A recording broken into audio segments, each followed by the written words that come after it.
The U.S. Supreme Court on Monday ruled that presidents have, quote, absolute immunity from criminal prosecution over what the justices said were, quote, official acts, in a critical case over whether Donald Trump can be charged for allegedly plotting to overturn the results of the 2020 election.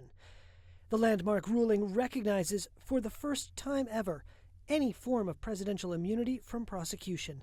The 6-3 decision written by Chief Justice John Roberts split down partisan lines and threw out a lower court's decision rejecting Trump's claims of immunity from criminal charges. It ordered the lower court to evaluate which of the alleged crimes in the indictment were, quote, official and therefore immune from prosecution, and which were, quote, unofficial and potentially criminal. The Supreme Court's slow handling of the immunity case has already helped Trump by making it unlikely that any trial on charges brought by special counsel Jack Smith could be completed before the 2024 election. Today, an indictment was unsealed, charging Donald J. Trump with conspiring to defraud the United States, conspiring to disenfranchise voters, and conspiring and attempting to obstruct an official proceeding. Smith indicted Trump in August of last year. Trump has pleaded not guilty. Trump's actions alleged in the indictment include efforts to fire and replace officials at the Justice Department, pressing Vice President Mike Pence to illegally reject state electoral votes, and working with state officials to concoct fraudulent slates of electors to support him. USA! USA! The special counsel also accused Trump of fueling his supporters' violent efforts to storm the U.S. Capitol on January 6, 2021.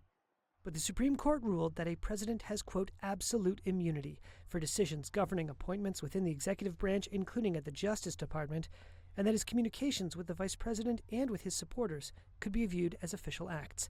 Liberal Justice Sonia Sotomayor excoriated the majority decision in a dissent, writing, quote, today's decision to grant former presidents criminal immunity reshapes the institution of the presidency. It makes a mockery of the principle, foundational to our Constitution and system of government, that no man is above the law. She added that the majority believed Trump should enjoy immunity from prosecution, quote, and so it invents an atextual, ahistorical, and unjustifiable immunity that puts the president above the law. Donald Trump praised the decision, writing on social media, quote, big win for our Constitution and democracy, proud to be an American. The 78-year-old is the first former U.S. president to be criminally prosecuted, as well as the first former president convicted of a crime. President Joe Biden's re-election campaign said in a statement, quote, today's ruling doesn't change the facts, so let's be very clear about what happened on January 6th. Donald Trump snapped after he lost the 2020 election and encouraged a mob to overthrow the results of a free and fair election.